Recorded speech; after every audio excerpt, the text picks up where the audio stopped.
So you've probably all heard by now that Amazon will split its new headquarters in Arlington and New York City with an operations center in Nashville. But at what cost?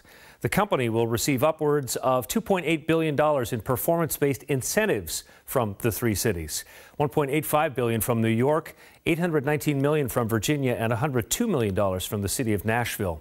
Amazon says it intends to invest a total of $5 billion in buildings, infrastructure, and operational expenses. Another $8 billion in eventual annual compensation for 55,000 employees. Amanda Grace joins us now with more on how the announcement could impact real estate. Amanda.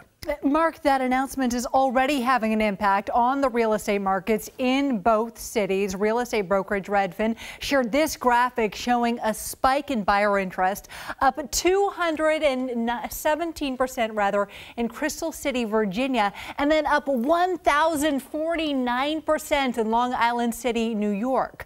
But the HQ2 announcement could have the opposite effect on home prices and values in our area. Redfin posted a blog outlining two scenarios for Seattle's real estate market, and both show a chilling effect on a housing market that's already cooling off.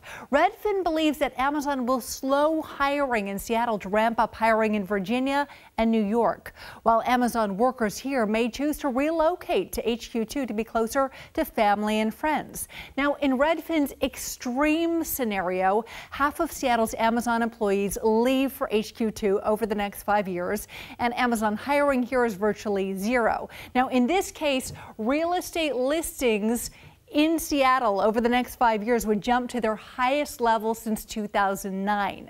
Now, in Redfin's less extreme scenario, that's the orange bar right over here, 5% of Amazon Seattle employees leave over the next 5 years, and Amazon hiring is cut in half. Now, that would still shift the balance of the Seattle housing market into buyers' favor by 2020. So bottom line here, Redfin predicts unless hiring by other tech firms dramatically picks up, HQ2 means that we can expect to see a pretty quick move back to a more balanced real estate market over the next few years. Lori?